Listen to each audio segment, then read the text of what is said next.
Bonjour, aujourd'hui je vais vous montrer une séquence de rechargement avec la presse Litourette. Donc j'ai préparé tout le matériel déjà, de façon à faire une vidéo relativement courte. Il s'agit juste de vous montrer les bases du rechargement. Donc j'ai préparé des ogives 9 mm. Donc il s'agit d'ogives Alza en 124 grains. Ici, nous avons les douilles 9 mm Parabellum. Donc à ce stade, les douilles, je les ai nettoyées dans le bac à ultrasons et puis elles ont séché dans le déshydrateur de fruits et légumes que je vous avais montré dans la précédente vidéo. Le plateau de rechargement, ce qui est un confort pour moi, le pied à coulisses, l'incontournable, ainsi que la balance qui a été tarée au moyen de ce petit poids-là. Donc voilà, un focus sur ce petit contrepoids que j'ai réalisé avec un petit circlips et quelques boulons. Pourquoi? Tout simplement parce que les amorces qui sont dans cette rigole-là, il arrivait de temps en temps, en fonction de leur répartition, que le contrepoids ne se faisait pas aisément et que lorsque je remontais le bélier, le petit éton que vous voyez là pouvait se raccrocher avec l'amorceur et donc ça le faisait sortir de son logement et puis les amorces tombaient, bref il y en avait par terre, il y en avait partout. Donc il suffit juste de mettre ce contrepoids là de façon, comme vous pouvez le voir, à assurer un balancier tout à fait correct. Donc comme je vous le disais, je vais recharger du 9 Parabellum. Les ogives 124 grains en 9 mm, ça je vous l'ai dit. Moi j'utilise de la poudre A1 avec une charge de 0,30 g, une LHT de 29,03 mm et un diamètre au collet de 9,58. Ceci, à peu de choses près, est assez variable puisque ça dépend quand même de la régularité des ogives, mais enfin les Alza, elles sont quand même bien faites.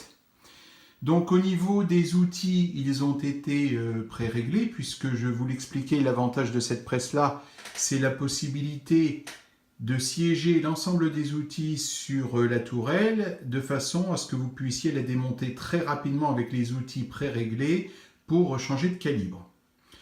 Donc nous avons ici le recalibreur et des amorceurs. Ici, vous avez l'outil qui va évaser très légèrement la douille. Je dis très légèrement parce qu'en 9 mm, il n'est pas besoin de l'évaser beaucoup. D'autant que le fait de l'évaser très modérément assure une plus grande longévité des douilles.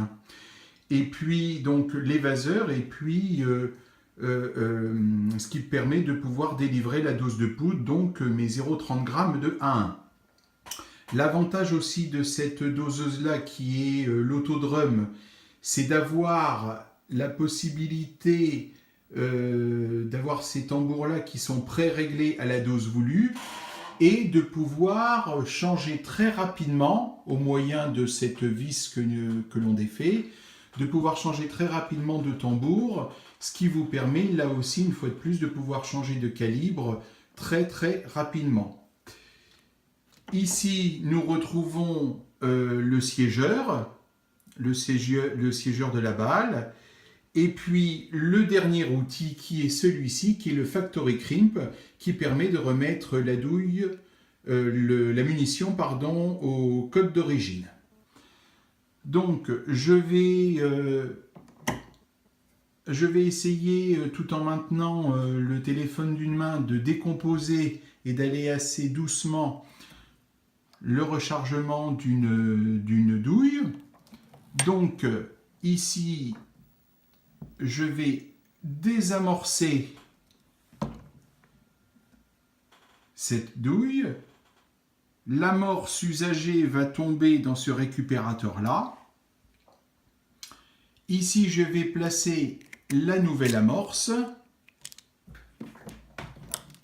et vous voyez le petit éton avec l'amorce qui est mise, et je vais appuyer assez fortement, remonter le bélier assez fortement, de façon à pouvoir y placer la nouvelle amorce et bien s'assurer qu'elle ne dépasse pas, donc que tout est parfait. Le premier poste est terminé. Nous allons maintenant évaser légèrement le collet de la douille et déposer donc la dose de poudre, les 0,30 g souhaités.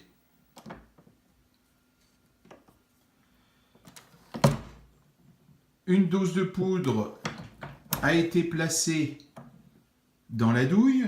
On peut la voir, hein, c'est de la 1, elle est assez caractéristique. Je vais vérifier que j'ai bien 0,30 g sur la balance que j'avais tarée avec une douille vide.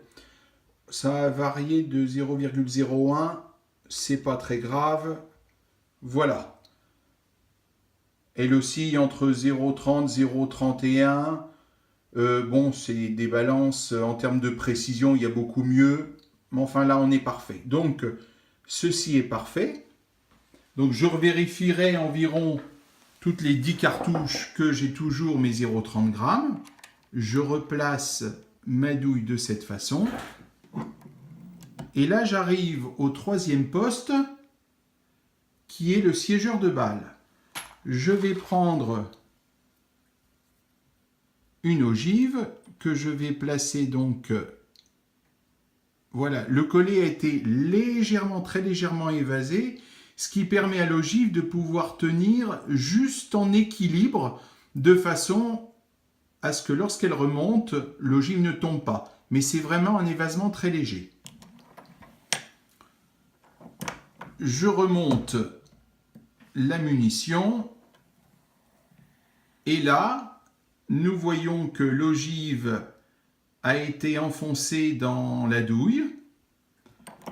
Et pour terminer, je vais sur ce quatrième outil sertir à l'aide du Factory Crimp, très léger sertissage, mais c'est plutôt un sertissage conique qui permet de remettre la munition terminée aux cotes d'origine. Voilà. Il ne reste plus qu'à vérifier que nous avons bien une LHT de 29,03 et un diamètre au collet de 9,58. Et tout ceci étant conforme avec les tables de rechargement, notamment du Malfatti. Je ne vais pas vous le faire là, car avec une main, comme je vous l'expliquais, ce n'est pas très évident. Mais vous avez désormais une munition qui est terminée.